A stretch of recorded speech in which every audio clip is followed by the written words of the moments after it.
This is my first big speaking opportunity, so thank you very much for being here.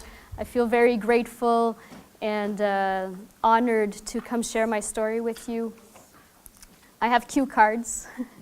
So I've had these pieces of cardboard probably since high school, never used them. So I figured, well, might as well use them, right?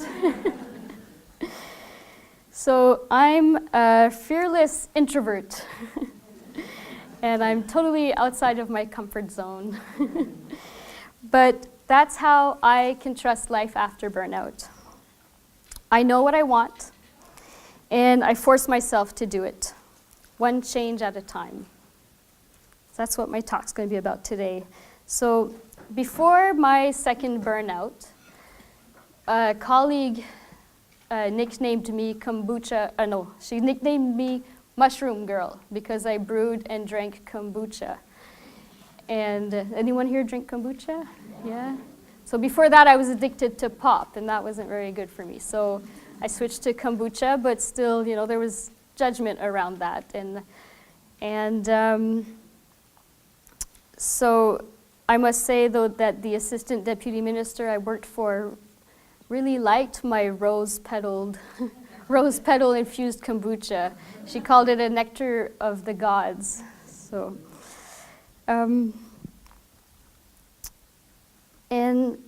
the first time I experienced what we call feeling burnt out, I was in my early 20s. And I was actually hospitalized for it took me a couple of months to recover, and during that time I had to be hospitalized because I was suicidal and I had expressed feeling very alone. So the doctor judged it would be best that I be put in under surveillance and care. But the second time I experienced a professional burnout, it took me, that was in 2014, it took me 2 years to recover. And it led to huge lifestyle changes. When I was recovering, I reflected on what were the proudest moments of my career. And I'm going to share with you what the first thing that came up was. So, that soul searching that I did brought me to conclude that the proudest moment in my career was when I worked in the deputy minister's office and I fed him a homemade curry red chili kale chip. It felt great to feel like I was nourishing an important person that worked for the greater good, that worked on important issues. So my proudest moment wasn't even job related.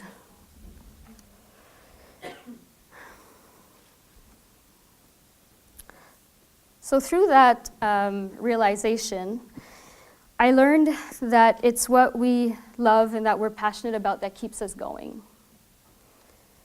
Each of us will have a different path.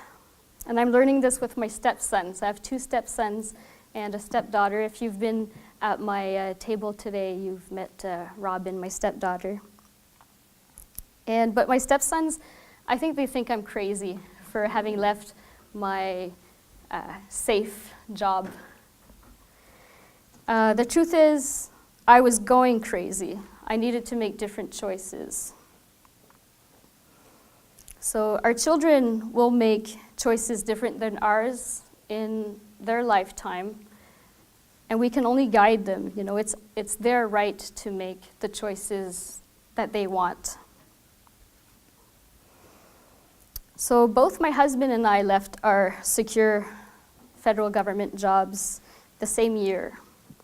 We decided to trust life. And I promised myself that my story, like when I was at rock bottom, I promised myself that my story would be used to make a difference. And so in this town of public servants, of many public servants, I took the opportunity to come speak and share my story. Has anyone here ever known someone that experienced burnout? It's hard. It's hard on all of our systems, emotionally, physically, spiritually, mentally. So I hope my message today is it's not quit your job. It's, you're needed, but make sure that you're doing things you love. So we live in a very incredible era. Every choice we make has an impact. And with the information we have access to, we can actually be conscious of what those impacts are. For example, do you use plastic cutlery every day, or do you carry some in your purse? Do you keep some in your desk at work? That's a choice.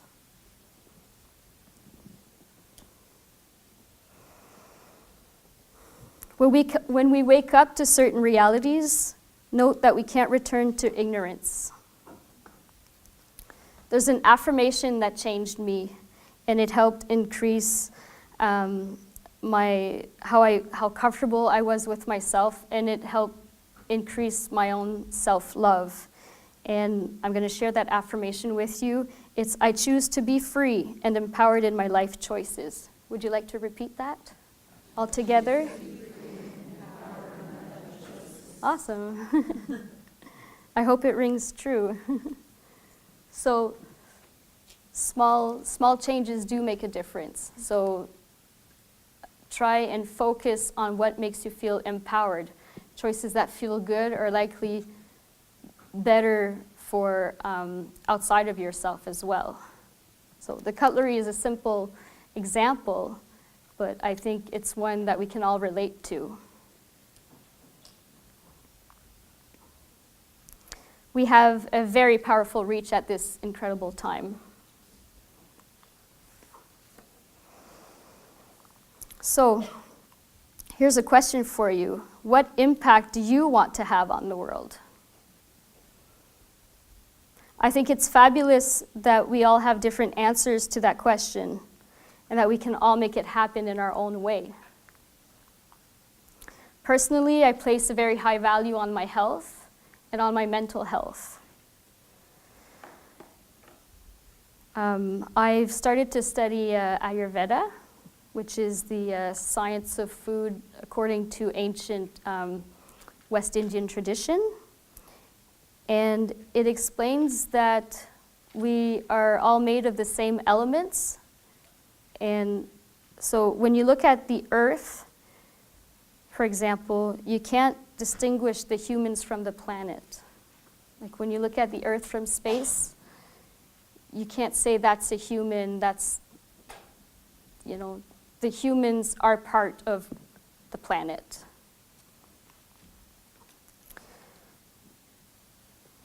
So to feel our best and to have a positive impact, we need to create environments that are conducive to healing.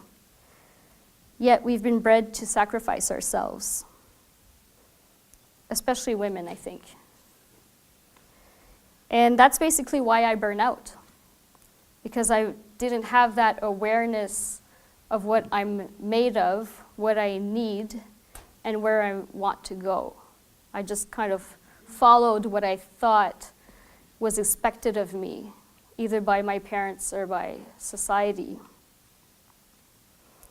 So like I said, we can all make a huge difference with our choices and in our health. And then those choices affect the rest, just as how we treat our environment is a reflection of how we treat ourselves. Does that make sense? Yeah. So I'll repeat the affirmation that we all said earlier. I choose to feel empowered in my life choices. In the little book that I wrote, I explain that affirmations can be also used in a question form. So we can say, why do I choose why do I choose to feel empowered in my life choices? And then that has a different effect on our mind or in our brain when we reflect on it that way, as opposed to just making a statement, because the question is less firm. It gives, your thoughts are more fluid with a question. So that's a tool that we can all learn to use. And then the choices that we do make become the factors that sculpt our routines. Another question I think every woman should ask herself is, what am I sacrificing? So what are you giving that you don't have enough of for yourself? For example, I want to say that raising children is a lot of work, and it's normal to make sacrifices for our children. But how much of that role do we delegate? We have daycare providers, we rely on the school systems, they learn from video games, sport coaches, society, and they have their own, children have their own experiences and discoveries. Today, most mothers and fathers sacrifice their parenting role. We work less by our child's side, directly with them, and we work more outside of their environment to provide for them. Are we working hard at raising them or for having other people to do it? I think it's a very legitimate question in our society. Sometimes I still give too much in the wrong places, but I think there's a reason for that. And several authors agree that dysfunction in relationships is rooted in childhood.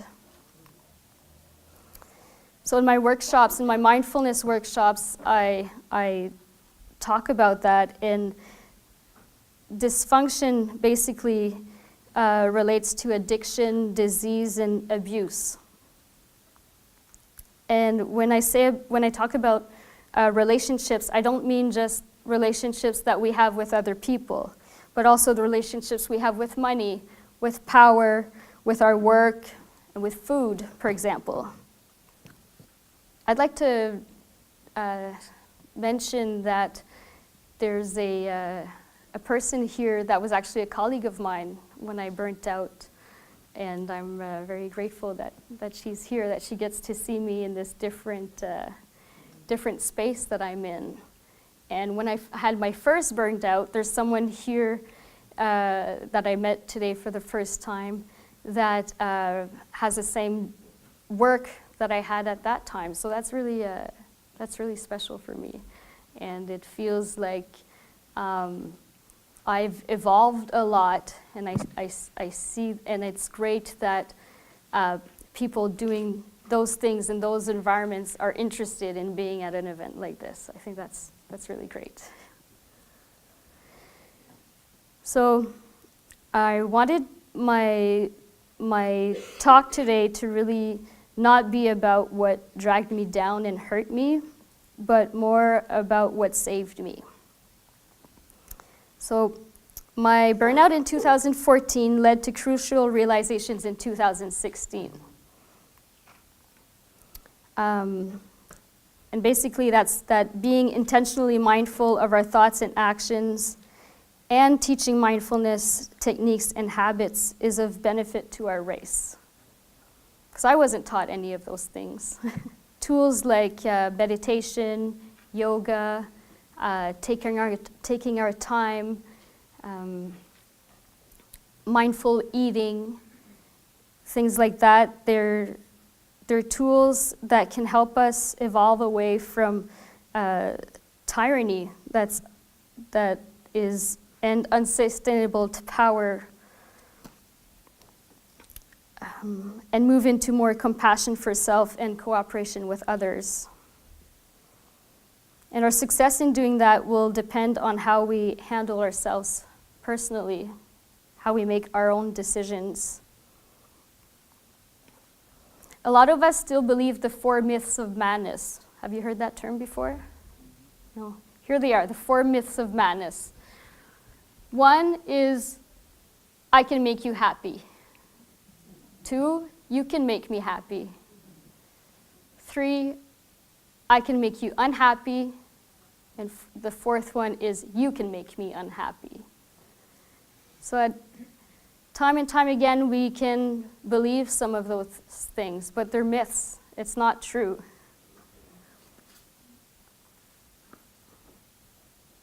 In adulthood, until a couple of years ago, when I was rising from the bottomless pit I thought I was in, I completely trusted authority. I thought people of authority were in place for my good. So learning to trust myself is a journey that started with setting boundaries with other people. I had to have a lot of compassion for myself because I didn't know what those boundaries were supposed to look like, and it felt really difficult. So having compassion was really important when my mental capacity was diminished and I felt lost and depressed. So here's what I did to help me to connect with my body and my inner authority. So I started to do more yoga, meditation, spending time with my children that were still very young, and connecting with nature, more cardiovascular exercise, and making seriously different choices. Forensic healing is my go-to tool for interpreting life situations and improving on them. It's how I learned to create an environment conducive to healing for myself. And then I followed with making changes to my diet, to how I ate. I say diet, but I mean lifestyle. And my mind needed serious detoxing as well. Thought patterns needed to change, priorities needed to change, and my attachments to things, and also addiction was all part of it. I might always be a workaholic, forever, but now I focus on what I'm passionate about, and it makes such a difference in my energy level. Do you all have one of these, a cell phone? I put my cell phone on flight mode more often now. So I go into flight mode less often, which tends to be my natural mechanism when things get difficult. It's so important to get out in nature and express our own essence of creation. Artistic movement, either with a pencil or dancing, it's just critical for us as humans. It helps us connect with our emotional and spiritual parts, because energy is everything, and we are in relationships with everything. Understanding this changed how I heal and how I understand medicine. I took a course called the Grief Recovery Method, and I learned that time does not heal all wounds. It takes action, and action means change. Trusting that I would survive even after giving up my secure job happened because I gave myself space to heal. It took 2 years, maybe 3. My brain doesn't work the same way as before, but I don't take it for granted anymore. I took so many things for granted before. That brings me to say that self-love can only be taught by healthy adults. So this era is incredibly special as we're writing history of evolution with access to limitless information. I want you to know that there are endless possibilities for entertainment, and desires.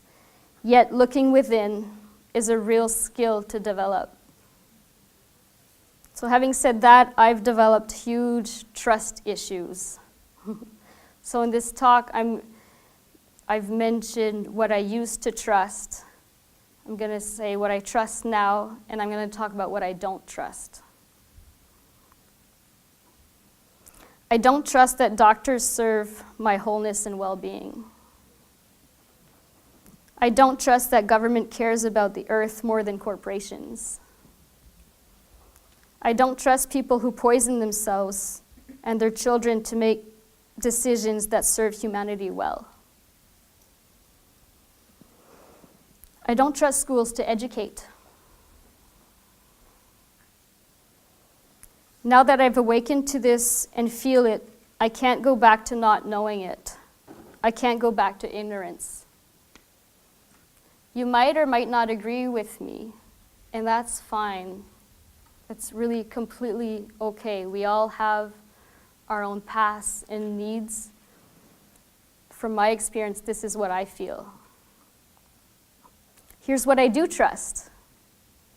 I trust myself to make the best decisions over what it is that I can control in my life, like what foods that I put into my mouth. I trust myself to make the best choices using the information and resources that I have access to at that time. I trust myself to take care of my family in a compassionate way, knowing that my sacrifices won't necessarily make them happy, and that their choices can't make me happy. But I trust that I can meet them where they are on their journey. I trust humanity as an entity to rise up, wake up, and clean up. And that's why I'm here. Hoping to inspire. I want you to choose yourself too, like you chose to come here today. There's lots of things to do on a Saturday. You chose to come here for you. Thank you. So it takes community to build this world that we all want.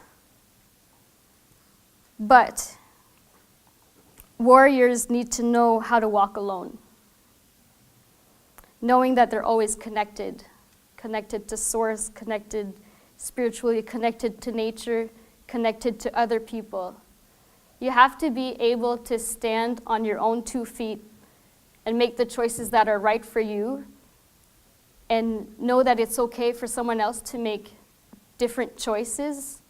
We all need to have respect and compassion, and I think all leaders are warriors. I trust that people who walk in the same direction will come together and find each other. I've been feeling like my choices have made it so I live a bit on the margin of society.